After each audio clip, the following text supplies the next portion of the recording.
साल में एकमात्र निर्जला एकादशी ऐसा व्रत है जो सभी एकादशी करने के समान फल देता है। इस व्रत को करने के फलस्वरूप व्यक्ति को धन, लंबी आयु और मोक्ष की प्राप्ति होती है। आज की वीडियो में जानते हैं 2024 में निर्जला एकादशी की तिथि क्या होगी, इसका मुहूर्त क्या होगा, साथ में पारण द्वादशी के दिन कब किया जा सकेगा। इस वीडियो में ये भी जानेंगे कि निर्जला एकादशी में पानी कब तक पिया जा सकता है। साथ में निर्जला एकादशी के कुछ महत्वपूर्ण नियमों के बारे में भी इस वीडियो में बात की जाएगी। तो चलिए देर किस बात की, वीडियो को शुरू करते हैं। ओम नमः शिवाय, जय श्री कृष्णा। आप सभी का सनातन धर्मसार चैनल पर बहुत बहुत स्वागत है। मित्रों, साल भर में ज्येष्ठ माह के शुक्ल पक्ष की निर्जला एकादशी सभी एकादशियों में प्रमुख मानी जाती है। ये सबसे कठिन व्रत है क्योंकि इसमें अन्न के साथ साथ जल का भी त्याग करना पड़ता है। इस पूरे व्रत के दौरान चाहे कितनी भी प्यास क्यों न लगे, जल की एक बूंद तक भी ग्रहण नहीं कर सकते हैं। निर्जला एकादशी का व्रत दीर्घायु और मोक्ष की प्राप्ति के लिए किया जाता है। निर्जला एकादशी को भीमसेनी एकादशी भी कहते हैं। महर्षि वेदव्यास के अनुसार भीमसेन ने इसे धारण किया था। निर्जला एकादशी की शुभ तिथि और मुहूर्त को जानने के पहले यह जानना ज्यादा आवश्यक है कि निर्जला एकादशी का व्रत 24 एकादशियों का फल देने वाली क्यों मानी जाती है। तो मित्रों, यह व्रत गंगा दशहरा के अगले दिन आता है। इस व्रत में सूर्योदय से द्वादशी के सूर्योदय तक जल भी न पीने का विधान होने के कारण इसे निर्जला एकादशी के नाम से जानते हैं। इस व्रत से अन्य एकादशियों पर अन्न खाने का दोष भी दूर हो जाता है और साल भर की एकादशियों के पुण्य का लाभ भी मिलता है। पौराणिक कथा के अनुसार मोक्ष प्राप्ति की कामना से महाभारत के बलशाली योद्धा भीम ने भी इस व्रत को धारण किया था। 10,000 हाथियों के समान ताकत रखने वाले भीम बेहद ताकतवर थे, लेकिन उनसे भूख बर्दाश्त नहीं होती थी।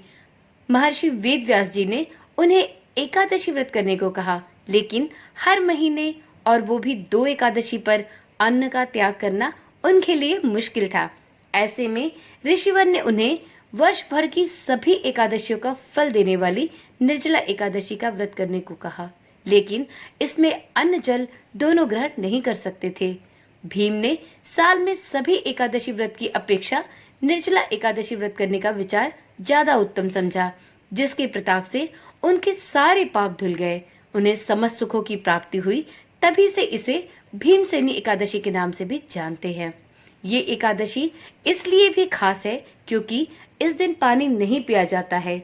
ज्येष्ठ महीने में दिन बड़े होते हैं और भीषण गर्मी का प्रकोप होता है, इसलिए बहुत प्यास लगती है, या यूं कहें कि पानी के बिना जीवन ही असंभव होता है। ऐसे में खुद पर काबू रखना और पानी नहीं पीना किसी तपस्या करने से कम नहीं है। इस दिन पानी की एक बूंद भी ना पीकर निर्जला उपवास करना सबसे बड़ा तप माना गया है। इस दिन उपवास करने से धन, धान्य, पुत्र और आरोग्यता की प्राप्ति की जा सकती है। इसलिए एकादशी का यह व्रत सबसे कठिन एकादशी व्रत के नाम से जाना जाता है। तो अब जानते हैं निर्जला एकादशी की शुभ तिथि और इसके मुहूर्त के बारे में। पंचांग के अनुसार ज्येष्ठ माह के शुक्ल पक्ष की एकादशी तिथि 17 जून को सुबह 4:42 से आरंभ हो रही है, जो 18 जून को सुबह 6:23 पर समाप्त होगी। ऐसे में उदया तिथि के आधार पर निर्जला एकादशी का व्रत 18 जून को रखा जाएगा। अब जानते हैं निर्जला एकादशी के पारण का समय। तो मित्रों, निर्जला एकादशी व्रत का पारण द्वादशी तिथि के दिन किया जाता है। इस साल निर्जला एकादशी के पारण का समय होगा 19 जून को सुबह 6:15 से लेकर 8:10 तक। इस समय के भीतर ही आप निर्जला एकादशी का पारण अवश्य कर ले। वीडियो में आगे जानते हैं निर्जला एकादशी की पूजा विधि। इस दिन सुबह उठकर स्नान आदि करने के बाद भगवान विष्णु का मनन करते हुए व्रत का संकल्प लें। इसके बाद विष्णु जी की पूजा अर्चना करें। इस दौरान उन्हें फूलमाला, पीला चंदन, अक्षत, भोग लगाने के साथ साथ विष्णु मंत्र, विष्णु चालीसा, एकादशी व्रत कथा का पाठ अवश्य करें। अंत में विधिवत आरती करें और निर्जला एकादशी के दिन भगवान विष्णु के मंत्र ओम नमो भगवते वासुदेवाय मंत्र का जाप अवश्य करें। इसके साथ ही पूरी रात जागकर भगवान विष्णु से संबंधित भजन, कीर्तन इत्यादि भी कर सकते हैं। इसके साथ ही इस दिन गरीबों और जरूरतमंदों को कपड़े, खाना, जल, वस्त्र इत्यादि का दान भी किया जा सकता है। निर्जला एकादशी व्रत की बात करें तो प्रायः कई लोगों के मन में एक प्रश्न उठ खड़ा होता है। प्रश्न ये है कि निर्जला एकादशी के दिन पानी कब तक पिया जा सकता है। तो मित्रों, इस व्रत में एकादशी के दिन सूर्योदय से लेकर द्वादशी के सूर्योदय तक बिना जल ग्रहण किए निर्जला उपवास रखने का विधान है। शास्त्रों के अनुसार निर्जला एकादशी से पहले तड़के सुबह 3 बजे से लेकर 4:30 बजे के बीच में जल ग्रहण किया जा सकता है। इसके बाद जल ग्रहण तभी किया जाता है जब आप द्वादशी का पारण करें। तो इस प्रकार से यह निर्धारित समय है जिसके भीतर ही आपको जल ग्रहण कर लेना है। अब जानते हैं निर्जला एकादशी के कुछ विशेष नियम जिनका पालन किए बिना आपका व्रत अधूरा और अपूर्ण माना जाता है। तो ये नियम है, पहला, ज्येष्ठ शुक्ल एकादशी को सूर्योदय से अगले दिन सूर्योदय तक पानी नहीं पीना चाहिए। व्रत प्रारंभ करने के बाद अगले दिन पारण के समय ही पानी पिया जा सकता है। दूसरा है, धार्मिक ग्रंथों के अनुसार संध्या उपासना के लिए आचमन में जो जल लिया जाता है, इस व्रत में उसे पीने की अनुमति भी नहीं होती है।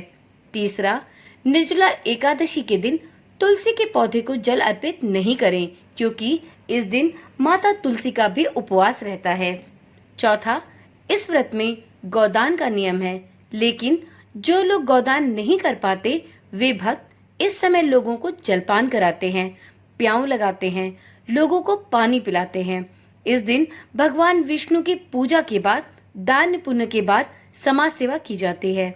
मान्यता है कि इससे पितृ दोष और चंद्र दोष दोनों ही दूर होते हैं।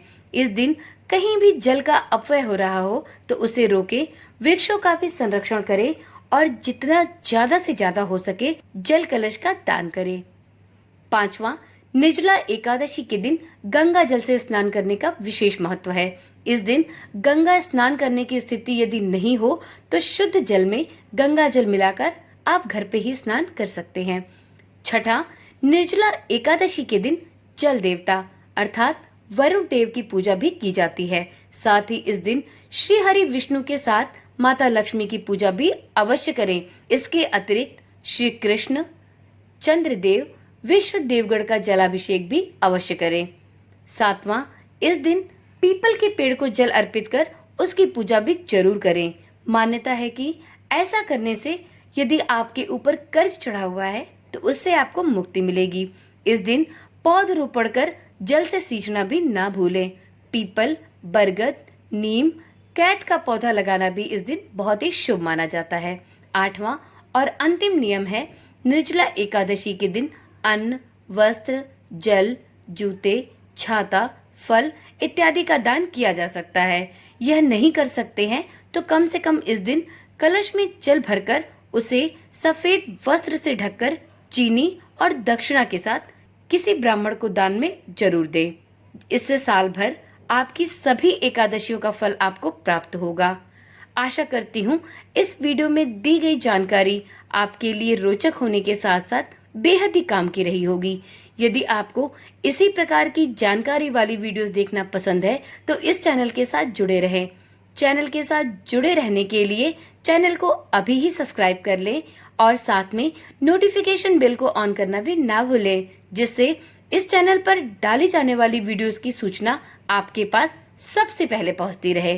तो चलिए कल मिलते हैं एक नई वीडियो, एक नई जानकारी के साथ। तब तक के लिए ओम नमः शिवाय, जय श्री कृष्णा, राधे राधे।